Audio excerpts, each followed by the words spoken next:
Good morning, Staretta Gaston. How are you today? Hope you're doing well. Today is January the 18th, 2019. I'm broadcasting, excuse me, from my car this morning. My husband and I have an appointment in Manhattan. He's already in his appointment, and I'm waiting to go to mine, and I had a chance to broadcast. I thought I was going to miss it. So God is always good. So today I'm going to talk about, all week I've been talking about forgiveness and eating right, but forgiveness just ran the whole vein of it. Let me share first before I start talking. Share to a page.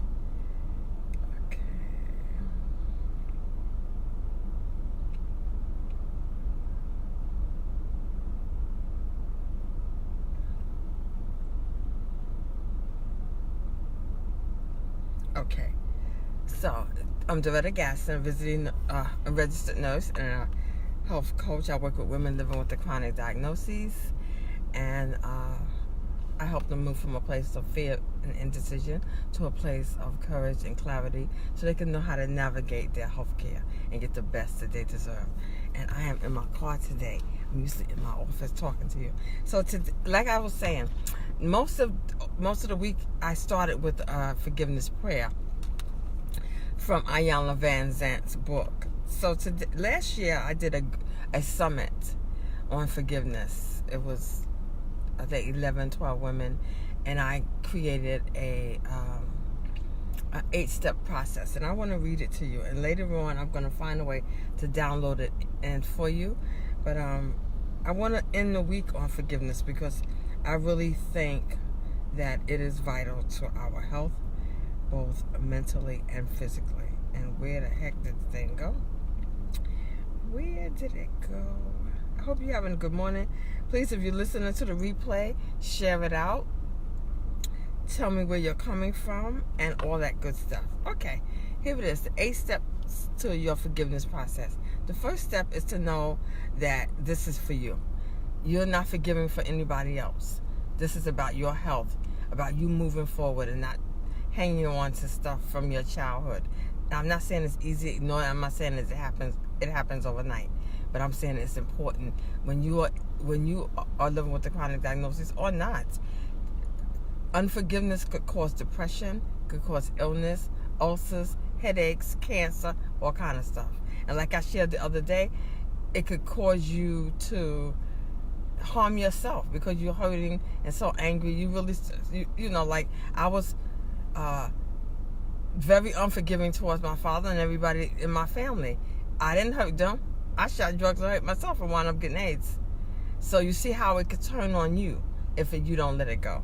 So the first step is to know that it's for you. Forgiveness is a gift you give yourself. You choose to be free from the past.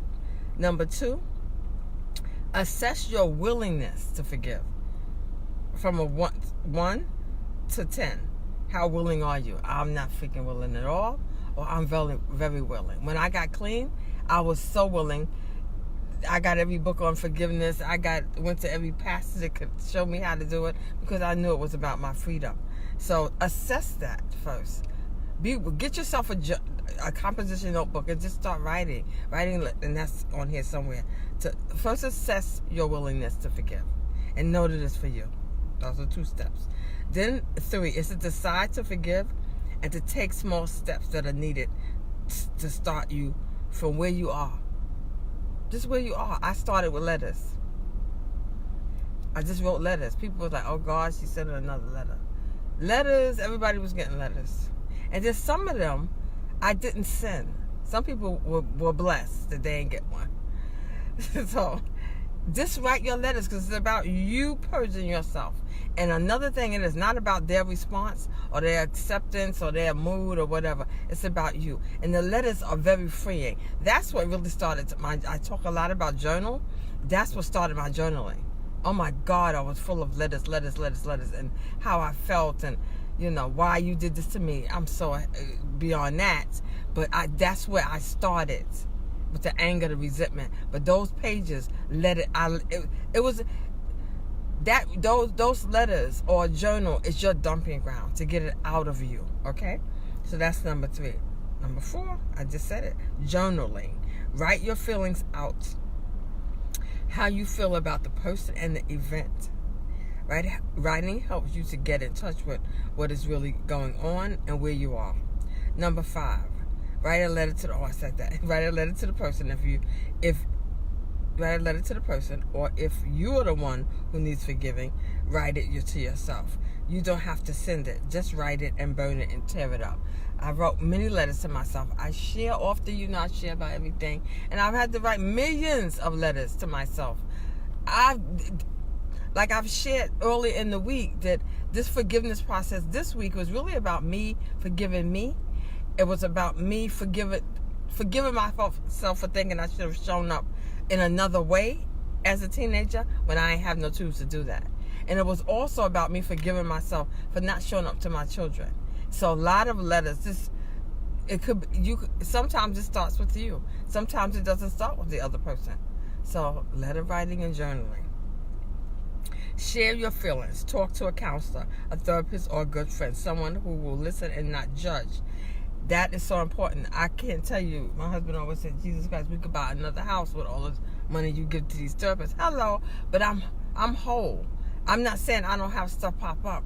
I'm saying, honey, yeah, I paid a whole bunch of money to an excellent therapist. And matter of fact, I got one now that I dart into every now and then when I have something going on. I don't believe in holding on to nothing at all, because I know where that could send me, or how heavy it makes me feel. I don't think I would ever use drugs, but the heaviness that it brings on me when I hold on to stuff. So I know how to run and get a therapist in a second. I don't have to get one, go find one. I know where one is.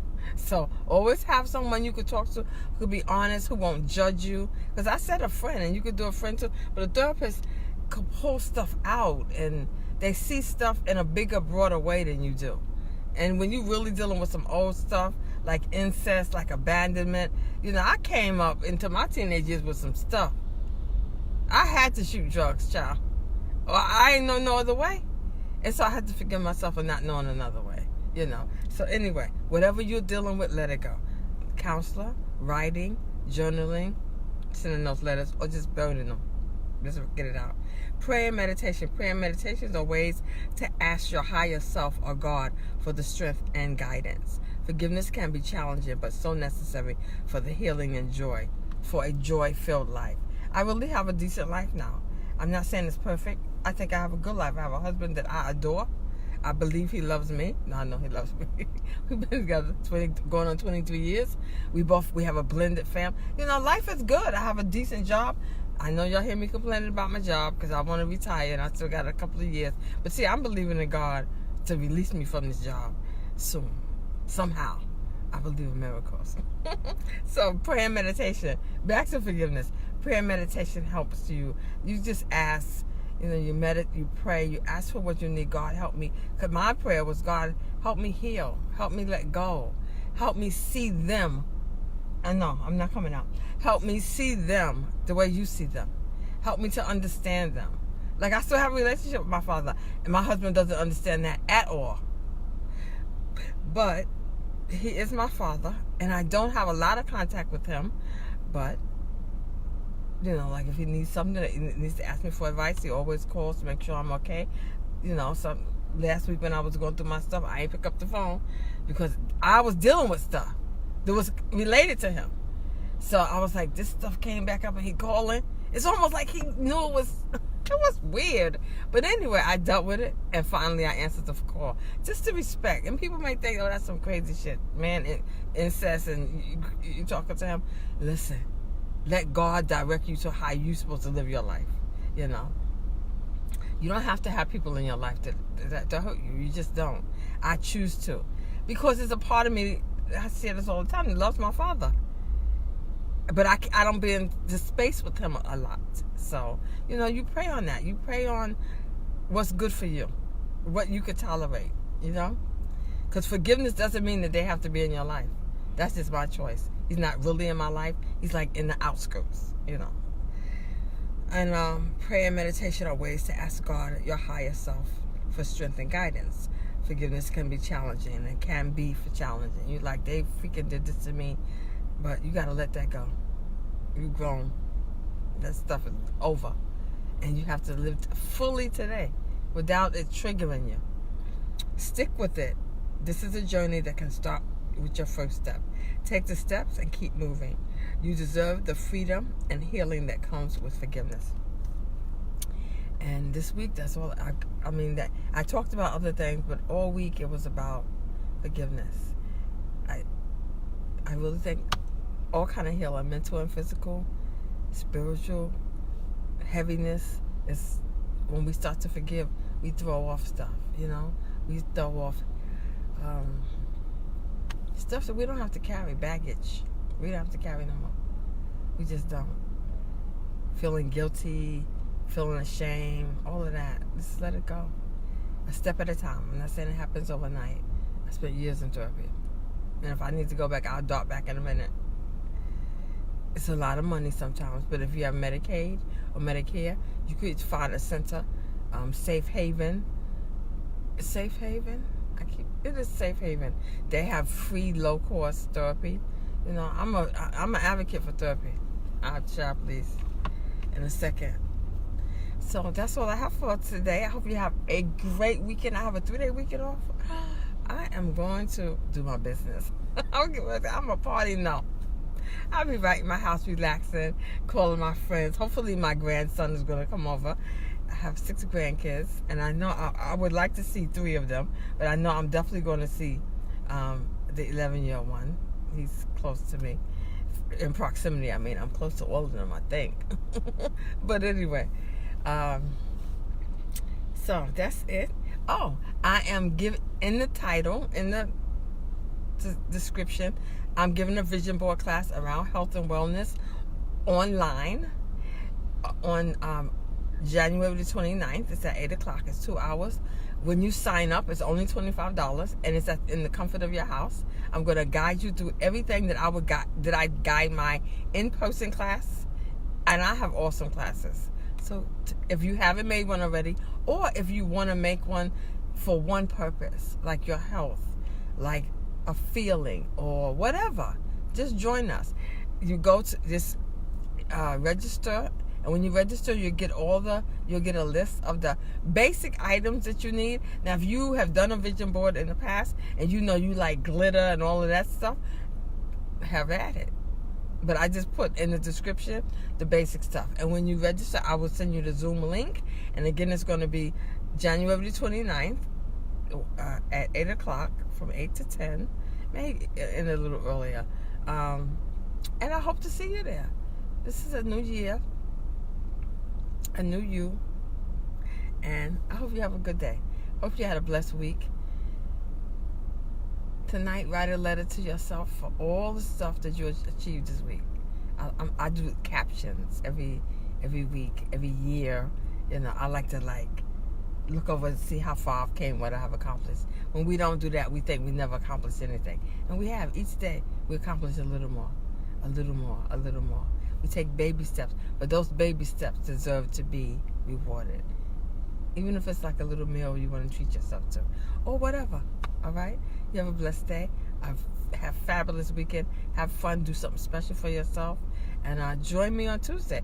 And most definitely, you know what? You'll probably see me over the weekend because I'm promoting my vision board class. So I'll be popping in and out. But I will definitely be back Monday mornings with Mornings with Doretta. Have a blessed day. Bye.